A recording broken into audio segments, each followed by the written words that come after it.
Qu'est-ce qui se passe lorsque tu sautes des repas? Il faut déjà faire la distinction entre le fait de sauter des repas et le jeûne intermittent. Le jeûne intermittent va se faire quasiment pendant 16 heures. Et l'intérêt, c'est de pouvoir déstocker les graisses. Le jeûne intermittent est quelque chose de programmé, alors que lorsque tu sautes un repas, en général, c'est un moment où tu n'as pas forcément programmé, bien évidemment, parce que tu travailles trop et tu n'as pas forcément pris le temps de manger. Et ce que tu vas faire, c'est te rattraper le soir. Et c'est à ce moment-là qu'apparaît la catastrophe. Donc pour comprendre la différence entre les deux, je vais te donner deux exemples. Le premier exemple, tu fais un jeûne intermittent. Dans ton jeûne intermittent, tu sais que dans ta journée, tu dois consommer 1500 calories. Comme tu sais que tu fais un jeûne intermittent, le matin, tu ne vas pas manger. Mais dans tous les cas, tu feras en sorte de rester dans tes 1500 calories.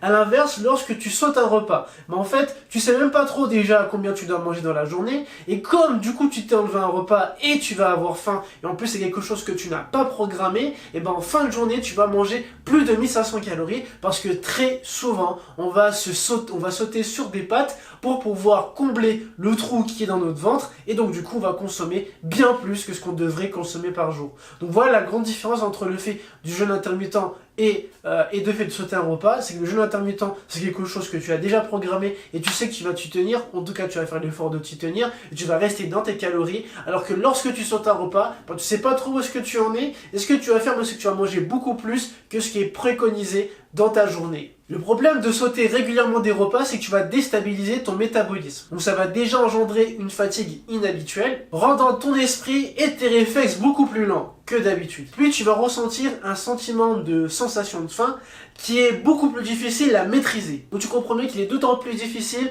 à maîtriser ta faim lorsque tu arrives le soir en famille ou devant un bon repas. Mais il existe également des cas où la sensation de faim est totalement inversée, c'est-à-dire que tu n'as pas faim. Lorsque ça t'arrive, ça veut tout simplement dire que ton métabolisme a été totalement bouleversé. Et par la suite, ça peut engendrer des séquelles, notamment par une augmentation du diabète. L'autre conséquence, lorsque tu sautes des repas ou lorsque tu ne manges pas, c'est le moment où tu vas te mettre à manger, et ton corps va venir stocker très facilement, il va venir s'ajouter sur des graisses qui sont déjà présentes, ce qui va faire que tu vas prendre plus facilement du poids. Et en plus de ça, tu risques également d'être touché par des grignotages qui vont t'amener à manger un petit peu n'importe quoi. Ce n'est pas tout, parce que le fait d'arrêter de manger va diminuer le dynamisme de ton métabolisme. Ça va te rendre beaucoup plus fatigué et ça aura également des conséquences sur ta productivité. Or que ton métabolisme a pour fonction de brûler les graisses que tu as consommées pendant ta journée.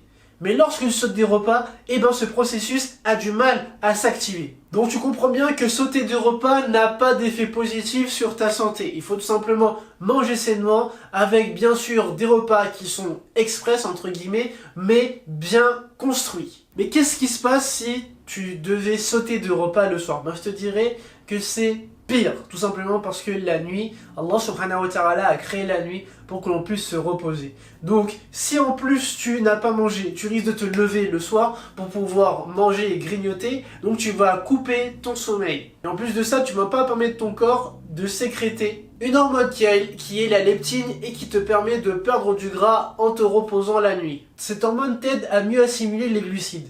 A l'inverse, le manque de sommeil va multiplier la sensation de fringale dans ta journée et t'invitera à consommer plus facilement des aliments qui sont sucrés, qui vont donc provoquer des pics d'insuline et baisser ton énergie, donc amoindrir ta productivité. Donc fais en sorte tout simplement de bien organiser tes repas, d'avoir du temps pour pouvoir manger sainement et rapidement.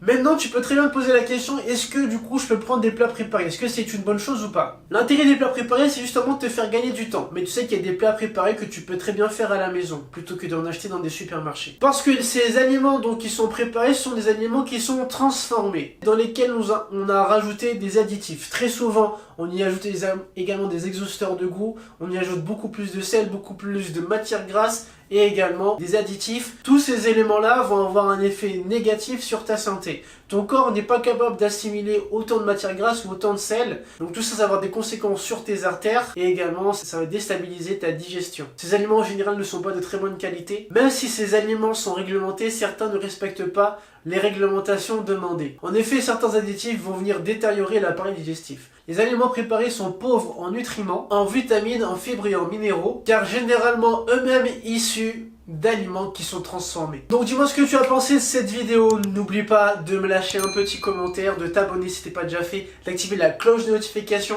et on se retrouve pour la prochaine vidéo. Salam alaikum wa rahmatullahi wa barakatuh.